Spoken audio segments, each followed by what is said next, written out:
تو بات اس پر کر لیتے ہیں. جاوید لطیف صاحب ہمارے ساتھ موجود ہیں, مسلم لیگ نون رہنما, ان سے ذرا بات کر لیتے ہیں.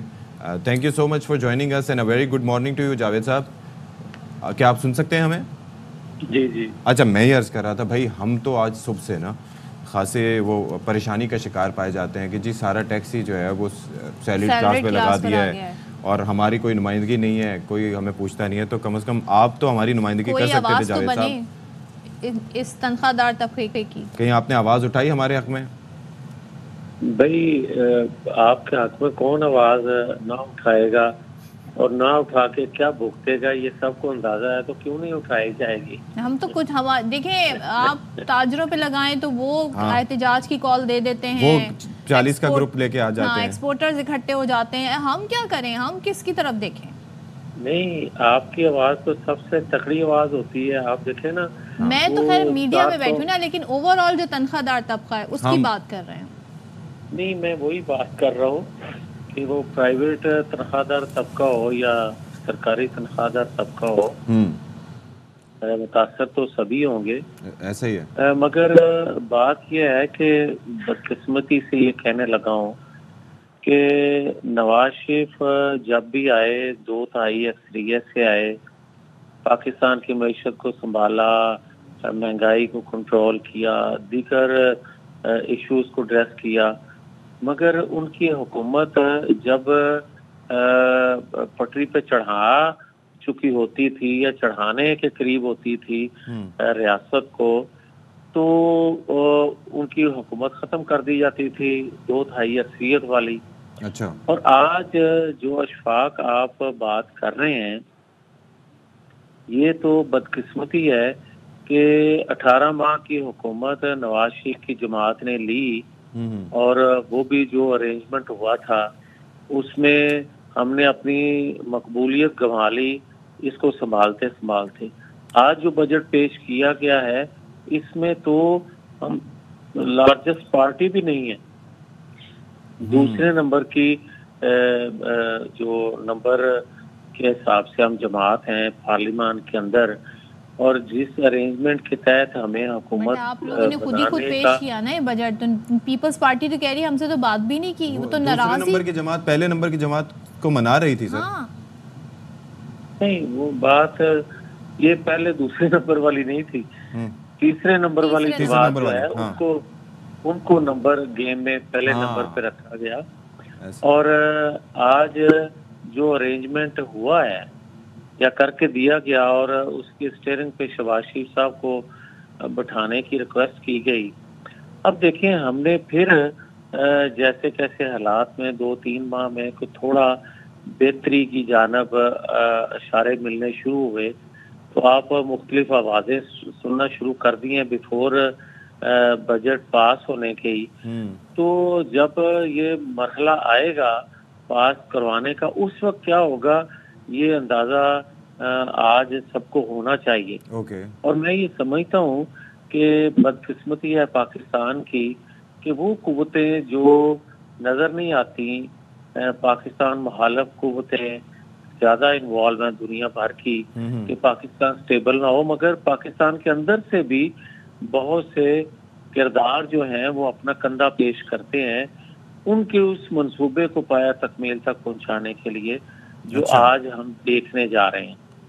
اچھا, لیکن جاوید صاحب ہم لوگ بیسکلی ایک بات یہ کرنا چاہ رہے ہیں کہ چلیں ٹیکس دینا ہر کسی پہ لازم ہے, اب ریاست کے عوام پہ حقوق ہوتے ہیں تو ان میں سے ایک حق یہ بھی ہے کہ اپنی کمائی کے مطابق ٹیکس دیں. لیکن یہاں پر ایشو کیا ہوتا ہے کہ جب آپ ٹیکس دیتے ہیں اور آپ دیکھتے ہیں کہ فلاں بندہ نہیں دے رہا, پھر اس کے بعد بلا واسطہ دوسرے ٹیکسز بھی ہوتے ہیں, فیول پہ ٹیکس ہو گیا, صابن سے لے کے ماچس کی ڈبی تک جو خریدیں ٹیکس ہو گیا. زرعی شعبہ پہلے ہم کہتے تھے کہ ہماری فوڈ سیکیورٹی موجود ہے, اس دفعہ اللہ کا شکر ہے ہماری کراپس اچھی ہوئی ہیں, ورنہ ہم تو ہر چیز امپورٹ ہی کر رہے ہوتے ہیں. زرعی شعبے کے اوپر کوئی ٹیکس لگانے پر غور کیوں نہیں ہوتا, یا ادھر یا کہیں پر بھی برابری کی بنیاد پر ٹیکس سب جگہ وصول کیوں نہیں کیا جاتا, جس کی گردن پتلی ہے وہ کیوں پکڑا جاتا ہے, جو کہ عوام ہے. جی, ویسے اشفاق صاحب میں آپ کی اس بات سے اتفاق نہیں کرتا کہ زراعت پر ٹیکس کیوں نہیں لگتا. میں پرسنٹیج کی بات کر رہا ہوں نا, جو پرسنٹیج باقی سیلریڈ کلاس پہ لگتی ہے وہ تو نہیں ہوتی نا کہیں پر, آپ اعداد و شمار دیکھ لیں. اچھا چلیں, میں تو اتنا ماہر نہیں ہوں, میں تو ایک اسٹوڈنٹ ہوں، مگر آپ کو یہ ضرور کہوں گا کہ جتنے بھی کسان یا زراعت کے شعبہ سے تعلق رکھنے والے لوگ ہوتے ہیں، کیا وہ پیٹرول پہ، کیا بجلی گیس پہ، یا دیگر ضروریات زندگی کی چیزیں جو شہر سے آ کے وہ خریدتے ہیں، ان پہ ٹیکس نہیں ہوتا؟ سب پہ ٹیکس ہوتا ہے۔ میں ڈائریکٹ ٹیکس کی بات کر رہا ہوں میاں صاحب۔ اصل میں دیکھیں اس دفعہ سیلری پہ سر کیا ہوا ہے جاوید صاحب، ہم کوئی کرٹیسائز نہیں کر رہے، لیکن ہم آپ سے چاہ رہے ہیں کہ ایک انڈرسٹینڈنگ بیسک ہونی چاہیے۔ 45% اگر سیلریڈ کلاس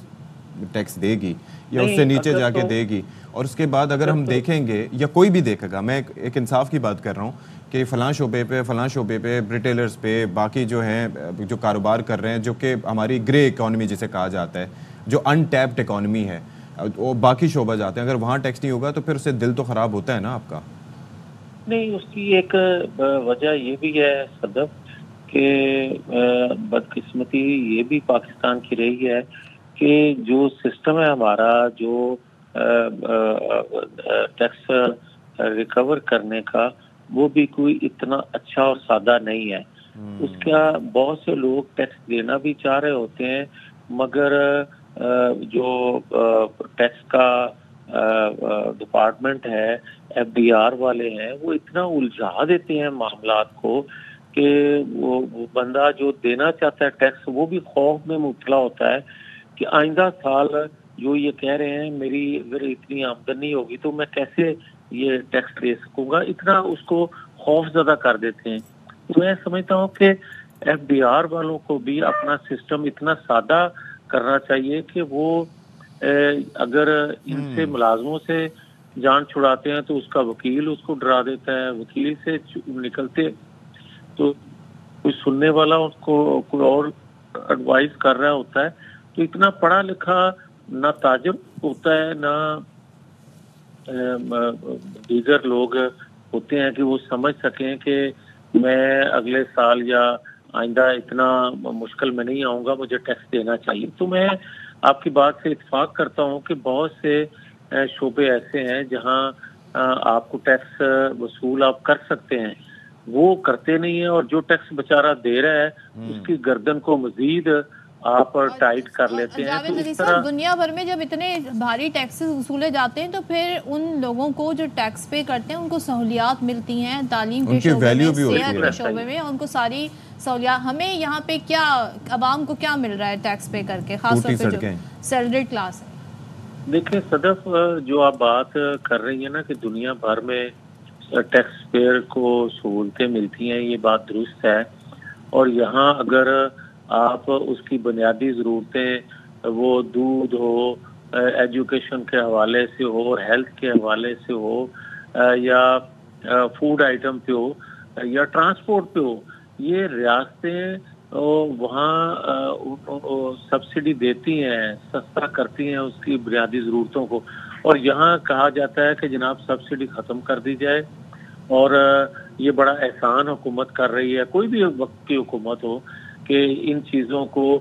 سستا کر کے، حالانکہ یہ بنیادی ضرورت ہے اور اس کا حق ہے ریاست پہ، ریاست کوئی احسان نہیں کرتی، مگر ہماری بہت سی چیزیں ہیں جن کو ڈریس کرنے کی ضرورت ہے، جو کہ اگر کوئی اسٹیبل حکومت ہو تو وہ کرے، اور اگر یہی ہو کہ آج میں ہوں تو کل شاید نہیں ہوں گا، تو پھر کیسے یہ نظام بہتر ہو سکتا ہے؟ چلیں، اب ہم آپ سے تو یہی گزارش کریں گے کہ گو کہ آپ کی حکومت ہے جس نے ٹیکس پیش کیا ہے، لیکن عوام کے لیے کچھ آواز اٹھائیں، خاص طور پہ جو سیلری کلاس ہے، کوئی تو ان کی آواز بنے۔ بالکل ایسے ہی ہے۔ بہت شکریہ جاوید لطیف صاحب فار بینگ ود اس، اور